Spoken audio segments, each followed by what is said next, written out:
ఆ ప్రాంతంలో బోనాల జాతర అన్ని చోట్ల కంటే విభిన్నంగా సాగుతుంది. మడ్ఫోర్ట్ అంబేద్కర్ హట్స్ అసోసియేషన్ ఆధ్వర్యంలో జరిగే బోనాల వేడుకకు ఓ ప్రత్యేకత ఉండగా అందరూ ఒకటే రోజు ఒకే చోట బోనాల వేడుకలను నిర్వహించుకొని ఒకే చోట భోజనాలు చేస్తారు. రేణుకా ఎల్లమ్మ తల్లి బోనాల వేడుకను పురస్కరించుకొని నేటి వేడుకలు ఆలయంలో అట్టహాసంగా సాగగా అతిథులను సన్మానించుకుంటూ వచ్చిన వారికి అమ్మవారి తీర్థప్రసాదాలను అందించి మంచి నాన్ వెజ్ తో కూడిన భోజనాన్ని అంతా కలిసి ఆరగించారు. మడ్ఫోర్ట్ అంబేద్కర్ హట్స్ రేణుకా ఎల్లమ్మ తల్లి బోనాలను పురస్కరించుకొని అమ్మవారిని తిరుమలగిరి ఏసీపీ కార్ఖానా సీఏలు అమ్మవారిని దర్శించుకొని ఆలయ ప్రెసిడెంట్ సాంబా అశోక్తో పాటు కమిటీ సభ్యులు వారిని ఘనంగా సన్మానించారు.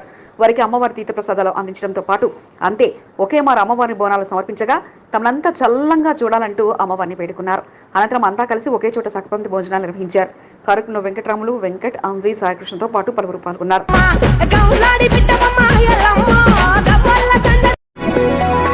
తమ గుడిసెల్లో జరిగిన బోనాల జాతర వేడుకలకు అతిథులను ఆహ్వానించడంతో పాటు తమ ఆహ్వానంతో ఇచ్చేసిన మహిళా నాయకురాల్ని ఘనంగా సన్మానించి అమ్మవారి తీర్థప్రసాదాలు మడ్ఫోర్ట్ అంబేద్కర్ హట్స్ వాసులు అందించారు.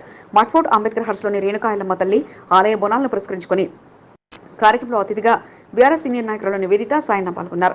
అతిథిగా విచ్చేసిన నివేదితకు స్థానిక నాయకులు చిన్న, అంజీ, భీమేష్ రాజు, పవన్తో పాటు పలువురు స్వాగతం పలకడంతో పాటు అమ్మవారి ఆలయంలో వారి చేత పూజా కార్యక్రమాలు నిర్వహించారు.